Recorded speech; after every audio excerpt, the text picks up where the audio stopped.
Бүгін сіздермен дәмді ватрушкидің рецептімен бөлісетін боламын, яғни сметанды бәліш булочка деп атасаңыздар да болады. Сметанмен жасалатын өте дәмді шайға, таңғы асқа күшті кетеді, жасап көріңіз.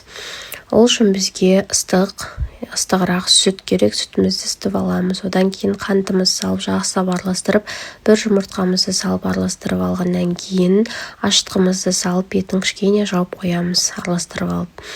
Жауып қойғаннан кейін көтеріле бастаған жаңағы құрамға осылай ұнымызды салып, тұзымызды салып, жақсылап араластырып, нанымызды жұмсақ етіп илеп аламыз. Жұмсақ илеп алғаннан кейін сливочный майымызды бөліп, арасына осылай салып илеп жіберетін боламыз.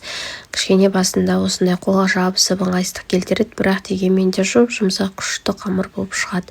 Бетін жауып, кішкене көтерілуге қалдырамыз. 30 минутқа қалдырсаңыздар жеткілікті. Ашып көтеріліп шығады. Одан кейін қаймақты бөлікті жасаймыз. Бізге тек қана қаймақ 15-20%, мен 15% қаймақты қолдандым. Сіздер өз қалауларыңызға қарай қолданасыздар.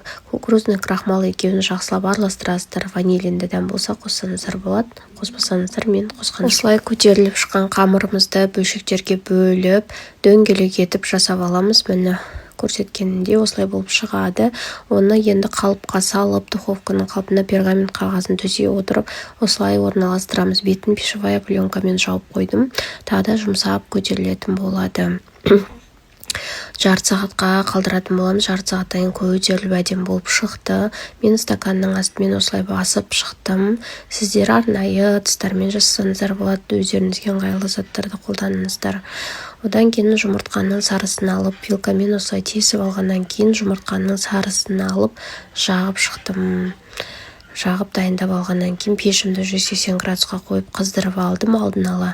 Жұмыртқаның сарысымен әрлеп шыққаннан кейін ортасына жаңағы сметанды бөлікті саламыз. Сметанды бөлікті салып орналастырамыз. Астарыңыз дәмді болсын, міндетті түрде менің рецептермен жасап көріңіз. YouTube, Instagram парақшама жазылуды ұмытпаңыз. Сақтап алыңыз.